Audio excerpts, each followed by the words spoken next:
planner friends, it's Nia. Welcome to Life with Nia. Today I am doing a Q3 sinking funds update / check-in. So this is January through September 30th, updating where we're at on sinking funds. Some of these sinking funds are completely new since the last sinking funds update. So I'll share that as well. Before I get into it, just wanted to share with y'all that going up on the site studioblissco.com in preparation for 2024, I have done the annual budget stickers. So it does not say 2024, so you could really use it anytime. It's a little bit more flexibility. So these are going to be going up. There's emergency fund. There is sinking funds, which we're going to do today. Debt tracker, savings tracker, and net worth tracker. You can do your goals. There is a project tracker, a retirement tracker, an investment tracker. So lots to choose from if you're interested in setting up like an annual budget. I'm going to be doing my annual budget series again this year. And this is what I used for 2023, this silver agate. And so you can see something completely revamped and different for 2024. So I just wanted to share that. Anyway, let's get into these sinking funds. So hopefully you can see what I did was I decided a better way for me to keep track of what I'm doing is for this to, I wanted to look at like where I was at in January, where I was at in June, and then where I'm at now. So starting with the emergency fund, which I also call my opportunity fund, we are at $5,492.73. I think my goal at the end of the year was to be at 10,000. I have to go back and look. I call it my opportunity fund because it's also like an opportunity to do something, or to take care of something.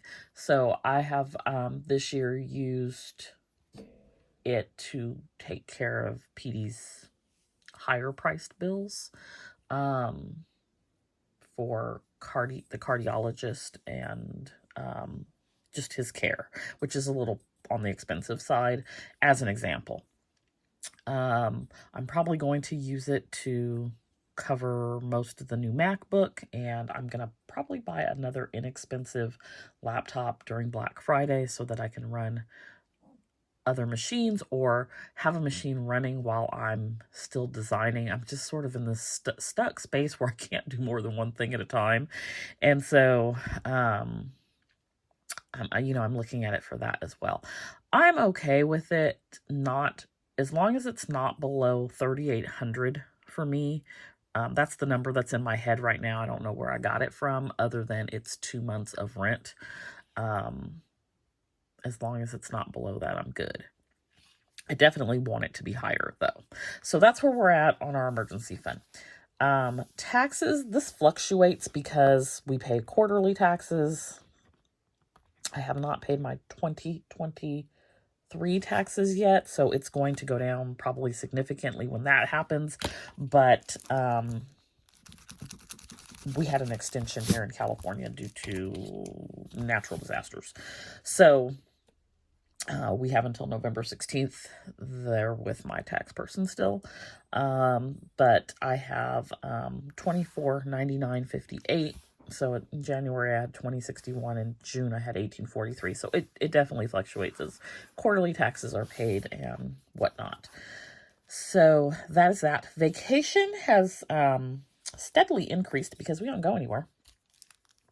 So we did take a little trip for our birthday this year, but I used part of my profit fund for that and part of my vacation fund for that. So It did not significantly decrease it, but we went from $8.93 in January to $14.25 at the end of September.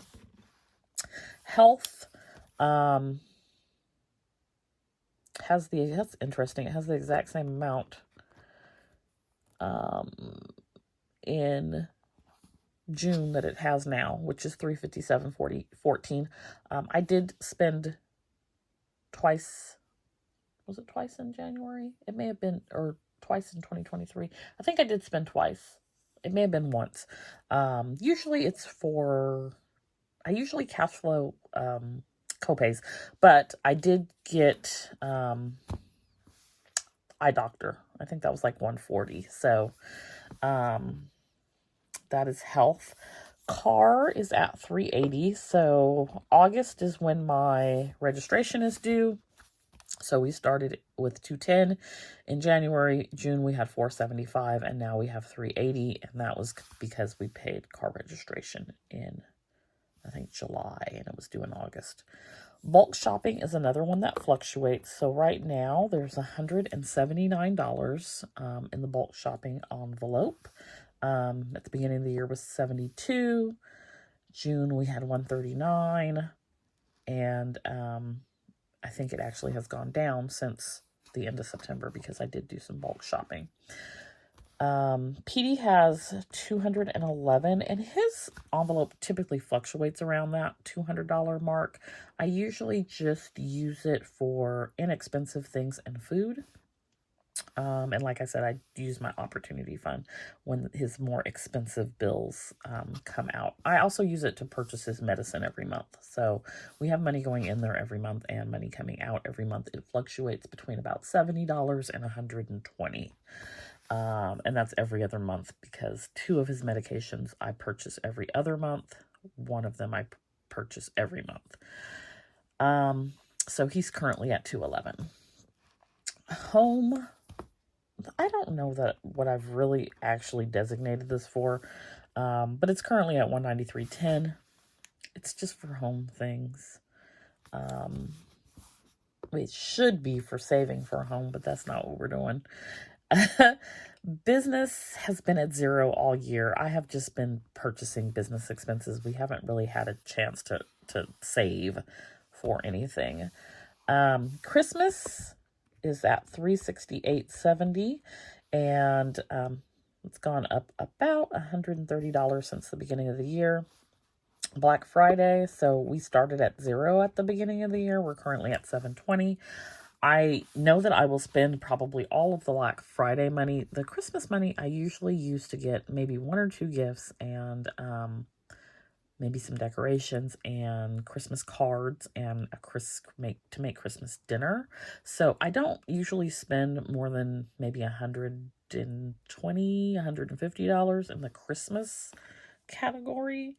I may put some of that towards Black Friday this year, just depending on what I spend.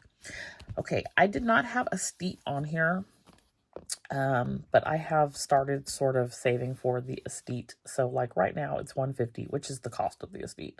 I think it bills on November 1st, so that'll go away, but we've got $150 there, and it's quarterly.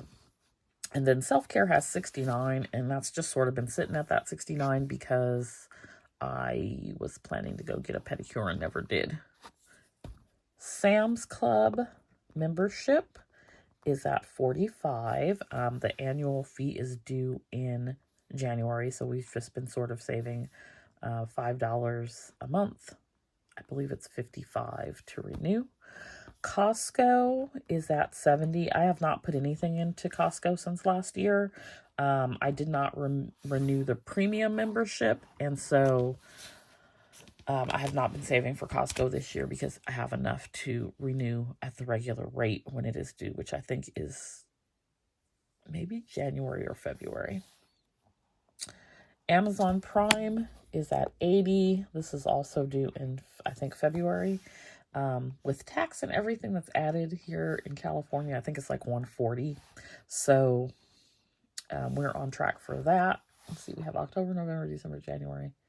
4 months. Yeah, we should be good.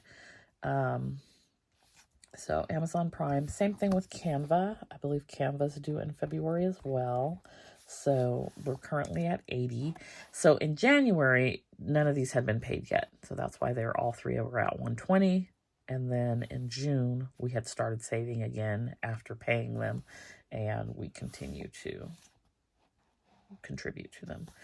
P.O. Box, I believe, is due in June. So when I did the update, it had just been paid, and we had $41. We're now at 89.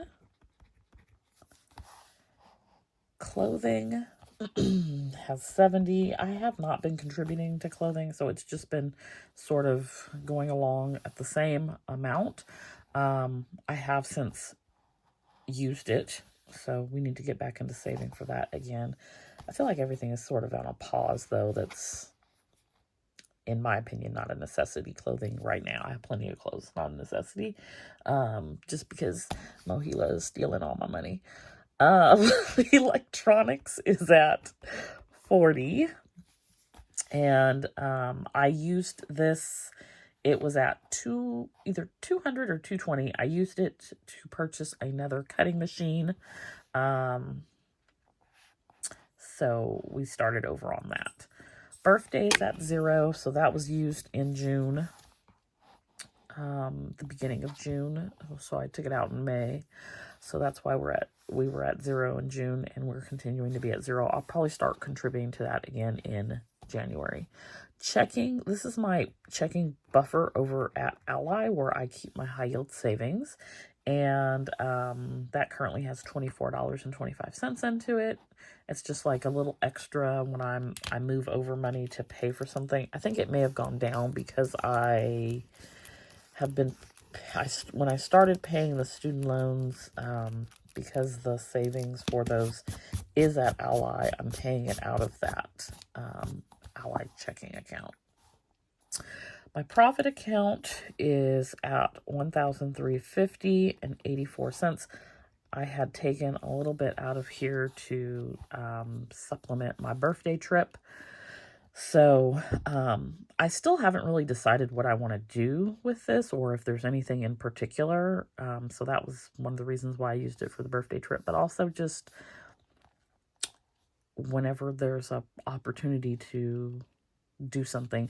The profit sinking fund was established based off of the book Profit First for like your business, making sure you take a profit.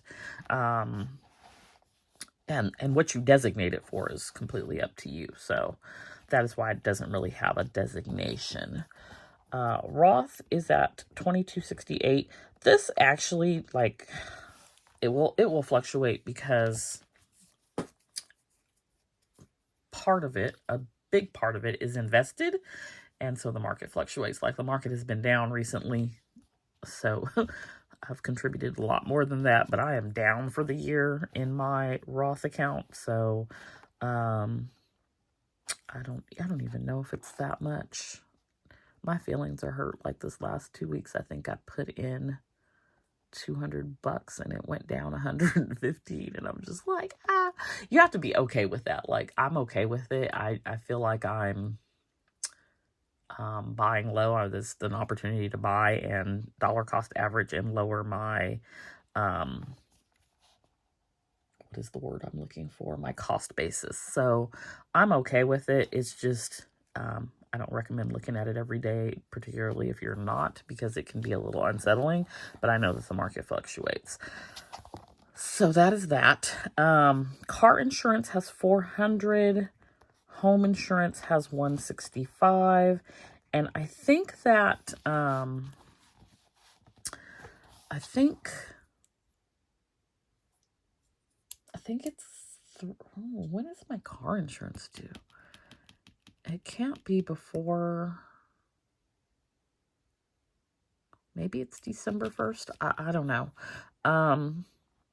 I'm hoping it doesn't go up. Home insurance is not due until February. Okay, Shopify has 180. I wrote estate in down here as well, and I had a question mark because I needed to look up the amount, but Home insurance has 180, and sorry, not home insurance. Shopify has 180, and that is due, I think, April. So we're like halfway there. We're on track. I think it's about 360, maybe 400, somewhere around there.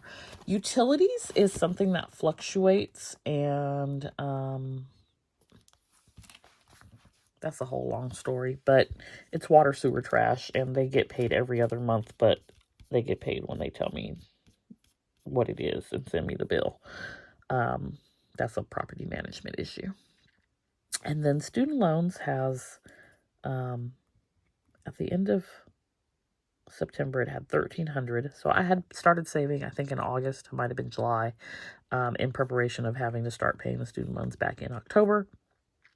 So I'm hoping this $1,300 will last me through January, using it in part, and then supplementing it with money out of my budget in part as well. So all in all, our sinking funds are at 18358 and 46 cents. So 18,358 and 46 cents. In June, they were at 15,290 and 28 cents. So that there has been an increase. I think when I check in at the end of the year, it'll, I don't know, maybe be still an increase. It might go down a little bit just because, like, the Black Friday money will be gone, the tax money will be gone, but we'll see. I think the important thing is to continue to make progress every month, stay consistent, and it just really makes it easier to cover things that you know are upcoming without having to take a big hit to your monthly budget, because you've been saving a little bit every month to cover those things. Let me know if you use sinking funds and if you found this video helpful. If you'd like more information on how I set up my sinking funds or any of that information, let me know that as well. Happy to share. If you're new here, please consider subscribing, and don't forget to like, and I'll see you back here next time. Bye.